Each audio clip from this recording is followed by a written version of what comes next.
Ladies and gentlemen, my name is Dietrich, and today I'm going to try to help you answer the age-old question. Should you buy a Kia Seltos or a Hyundai Kona? These are the smallest SUVs made by these Korean automakers, and they are both attractive from a looks and value standpoint. But at the end of the day, which one is better?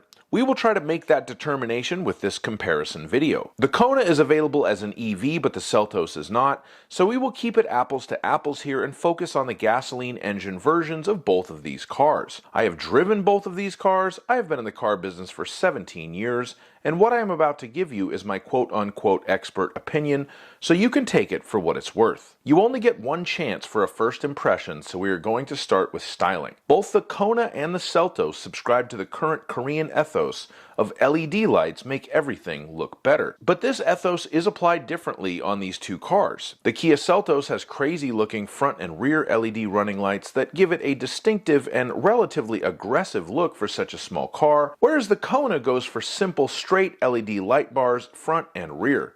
The Kona is better off for it, with a clean, minimalist, and modern look.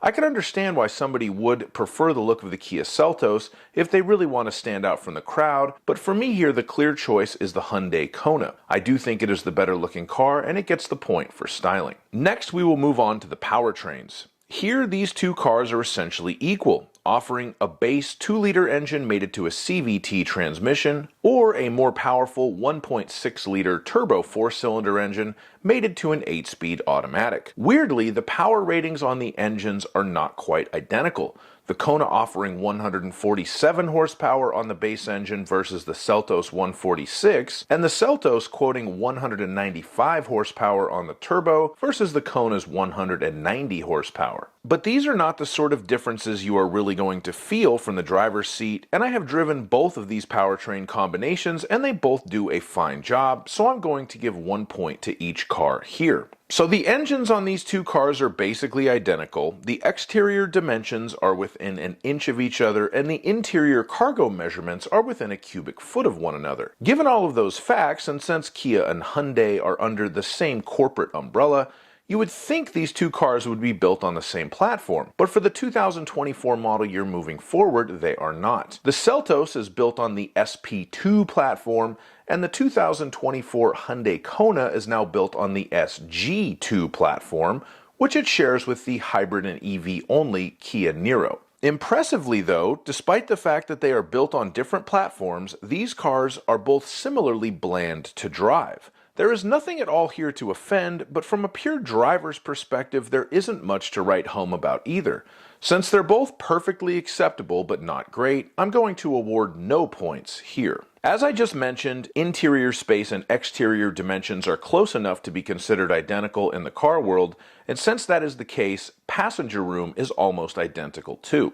I couldn't quite fit my 6'5" frame behind myself in the passenger room test on the Seltos or the Kona, but I was comfortable in the driver's seat on both cars, and if you're a normal-sized person, there will be enough passenger room for you and your family, so I will award 1 point to both cars here. Next, we will move on to the packages and the features, and again here the Kona and Seltos are pretty well matched. The Seltos offers an X-Line model, which is set up as a pseudo off-roader, with the turbo engine, all-wheel drive, front and rear skid plates, and unique trim that includes 18-inch gloss black finish wheels. The Kona offers an N-Line model, which is more meant to represent street performance, so the N-Line comes standard with the turbo engine. You can have your choice of front or all-wheel drive, and you get some black trim on the exterior of the vehicle and exclusive 19-inch wheels. Other than that, the equipment levels and pricing are pretty well matched. Kia offers 5 trim levels to Hyundai's 4, but in my estimation, Hyundai still gives you more choice because all 4 of its trim levels are available with either front or all-wheel drive, and only the Seltos S and EX models are offered in front-wheel drive. If you're looking for top-of-the-line only, you can save a couple of grand with the Seltos SX over the Kona Limited, but the Apple CarPlay was wireless on the Kona Limited that I drove, despite what Hyundai's website said, and I had to use a cable in the Seltos EX that I drove, and I think the semblance of on-road sportiness is much more appropriate in this class when compared to the semblance of off-road prowess, so I'm giving the point here to the Hyundai. So after all that, the final score is 4 points for the Hyundai Kona and 2 points for the Kia Seltos. For me personally, the Hyundai is definitely the one that I would choose based on its interior and exterior styling and the drivetrain options available for the different trim levels. If you are interested in potentially going slightly off-road, or at least looking like you will, or you just prefer the more aggressive looks of the Seltos, I could certainly see choosing that one.